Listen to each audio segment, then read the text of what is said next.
దేశంలో అన్ని చేంజ్ అయ్యాయి, మీ నగలు కూడా చేంజ్ చేయండి. మీ పాత నగకు గ్రాముకి 150 రూపాయలు ఎక్స్ట్రా పొంది కొత్త నగలు తీసుకోండి.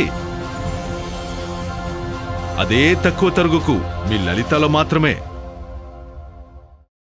రాయలసీమ కరువు నివారణకు గోదావరి జలాలు శాశ్వత పరిష్కారమని మంత్రి సత్యకుమార్ యాదవ్ తెలిపారు. ఇందులో భాగంగా పోలవరం ప్రాజెక్టుకు కేంద్ర ప్రభుత్వం మద్దతు ఇస్తుందని తెలిపారు. బీజేపీ బృందం చేపట్టిన పోలవరం ప్రాజెక్టు సందర్శన కార్యక్రమంలో ఆయన పాల్గొన్నారు. పోలవరం ప్రాజెక్టు కోసం 20,700 కోట్లను కేంద్ర ప్రభుత్వం విడుదల చేసిందని మంత్రి తెలిపారు. మరో 30,000 కోట్లు ఇచ్చేందుకు కూడా కేంద్రం అంగీకరించిందని చెప్పుకొచ్చారు.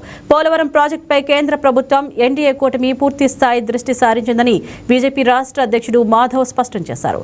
వైసీపీ హయాంలో పోలవరం ప్రాజెక్టు నిర్లక్ష్యానికి గురైందని విమర్శించారు. త్వరలోనే ఎడమ కాలువ ద్వారా నీటి విడుదలకు చర్యలు చేపడుతున్నట్లు వెల్లడించారు.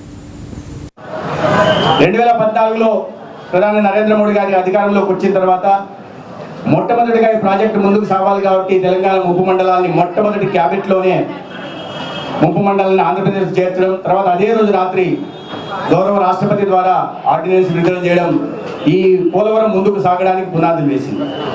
దాని తర్వాత ఈ 12 సంవత్సరాల్లో 2014 ముందు 1941 నుంచి 2014 ముందు కేవలం 568 కోట్లు మాత్రమే ఏఐబిపి కింద గతంలో ప్రభుత్వాలు విడుదల చేస్తే 12 సంవత్సరాల్లో కేంద్ర ప్రభుత్వం ఇవాళ 20,700 కోట్లు నరేంద్ర మోడీ గారి నాయకత్వంలో పోలవరానికి మంజూరు చేయడం, దాన్ని బట్టి కేంద్రంలో ఉంటున్న ఎన్డీఏ ప్రభుత్వానికి భారతీయ జనతా పార్టీకి పోలవరాన్ని పూర్తి చేయాలి ప్రాజెక్టుని అనే విషయం పట్ల ఎంత చిత్తశుద్ధి ఉందనే విషయాన్ని మనం అర్థం చేసుకోవాలి.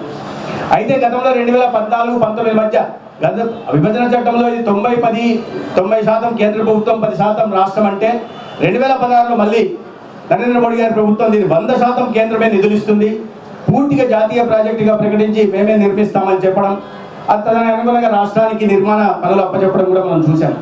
2014-19 మధ్య నిధులు నిరంతరాయంగా విడుదల కావడం, ఆనాటి ముఖ్యమంత్రి చంద్రబాబు నాయుడు గారు దాన్ని దాదాపు 70% పోలవరం పనులు పూర్తి చేయడం కూడా జరిగింది. అయితే దురదృష్టవశాత్తు 2019-24 మధ్య వచ్చిన ప్రభుత్వం రీటెండరింగ్ పేరుతో అవినీతికి పాల్పడి దాదాపు 2,600 కోట్లు నష్టం చేసేలాగా చేయడమే కాకుండా పూర్తిగా నిర్లక్ష్యం వహించిన కారణంగా డయాఫ్రమ్ వాల్ కొట్టుకుపోవడం కూడా మనం చూసాం. దానికి కూడా ఇవాళ మన కేంద్రం అదనంగా 1000 కోట్లు ఇచ్చింది. అయితే ఆ సందర్భంలో దాదాపు 8,700 కోట్లు కేంద్ర ప్రభుత్వం ఆనాడు రాష్ట్రానికి మంజూరు చేసినప్పటికీ కూడా ఆ ఏమాత్రం చిత్తశుద్ధి లేని జగన్మోహన్ రెడ్డి గారి ప్రభుత్వం పనులు చేయకపోయా డయాఫ్రమ్ వాల్ కొట్టుకుపోయేలాగా చేశారు. అయితే మళ్ళీ కూటమి ప్రభుత్వం రావడం, ముఖ్యమంత్రిగా చంద్రబాబు నాయుడు గారు వచ్చిన తర్వాత అదే వేగంతో ఇవాళ పనులు చేస్తూ 89% పనులు పూర్తి చేయడం జరిగింది. ఈ రాబోయే రోజుల్లో వాటిని పూర్తి చేసే దిశగా మొత్తం 30,000 కోట్లకి మొదటి దశకి కేంద్రం పూర్తిగా మంజూరు ఇవ్వడానికి 2024లో అదనంగా అంటే మొదటగా 2013-14 దీని ప్రకారం ఏదైతే ఒప్పందం ప్రకారం 20,000 కోట్లు ఇవ్వాల్సి ఉందో 18,000 కోట్లు ఇవ్వాల్సి ఉంది, దానికి అదనంగా 12,000 కోట్లు ఇస్తూ క్యాబినెట్ దాని ఆమోదం తెలపడం, దాన్ని మనం గత ఈ పార్లమెంటు ఈ బడ్జెట్ స్పీచ్లో కూడా సంబంధించిన తర్వాత ప్రెసిడెంట్ గారు కూడా మాట్లాడిన విషయం కూడా మనం చూసాం. దాదాపు 31,000 కోట్లు ఇవాళ పోలవరంకి ఇవ్వడం జరుగుతుంది. గతంలో చిత్తశుద్ధి లేదు. ప్రధానంగా దీన్ని మనం ఇది రాష్ట్రానికి సంబంధించిన ప్రాజెక్టు, ఇది కేవలం ఏదో ఈ కృష్ణా డెల్టా కోసం వచ్చిన ప్రాజెక్టు కాదనే విషయాన్ని అర్థం చేసుకోవాలి. ఉత్తరాంధ్ర సుజల స్రవంతి సంబంధించిన ప్రాజెక్ట్ యొక్క మొదటి ఫేజ్ ప్రారంభం కాబోతుంది. పోలవరం అంటే బహుళార్థ సాధక project, irrigation, drinking water, navigation, అలాగే పవర్ హౌస్ సంబంధించి అనేక అంశాలు ముడిపడి ఉన్నాయి.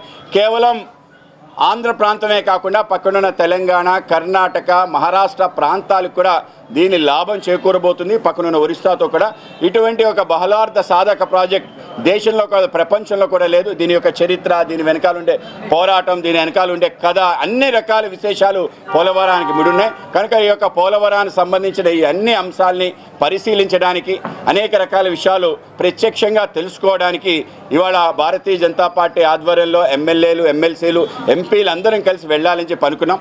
12 సంవత్సరాల నరేంద్ర మోడీ గారి పరిపాలనలో అనేక రకాల అద్భుతాలు జరిగాయి, అనేక రకాల చారిత్రాత్మక సంఘటనలు జరిగాయి.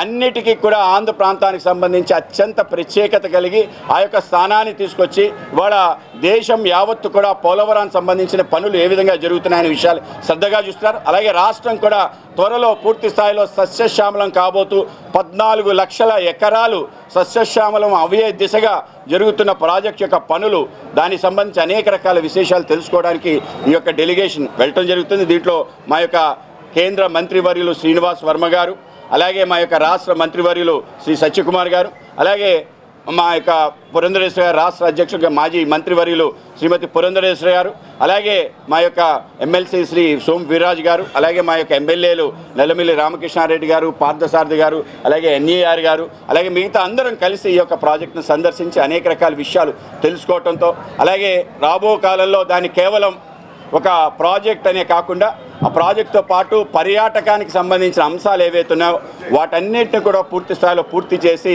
దాన్ని సర్వాంగ సుందరంగా తీర్చిదిద్ది ప్రాజెక్ట్ కింద ప్రాజెక్ట్ పైన ఏవైతే పర్యాటక ప్రాంతాలు ఉన్నాయో వాటిని పూర్తి స్థాయిలో కాపాడటం, అలాగే మన ప్రాంతానికి ఏదైతే కొంత ఇమోషనల్ బాండింగ్ ఉందో పులస చేప, ఆ చేప యొక్క సంరక్షణ కూడా ఈ విధంగా జరగగలం అనేది కూడా తప్పనిసరిగా పరిశీలించి, అలానే మిగతా ఏవైతే పనులున్నా అవి శరవేగంగా కొనసాగడానికి ఏవైతే అసంపూర్తిగా ఉన్నాయో వాటన్నిటిని పూర్తి చేయడానికి మీ అందరూ కూడా చిత్తశుద్ధితో కృషి చేస్తాం. ఆ విధంగా కూటమి నేతృత్వంలోనే మన ముఖ్యమంత్రి గారు వచ్చి పరిశీలించడం జరిగింది.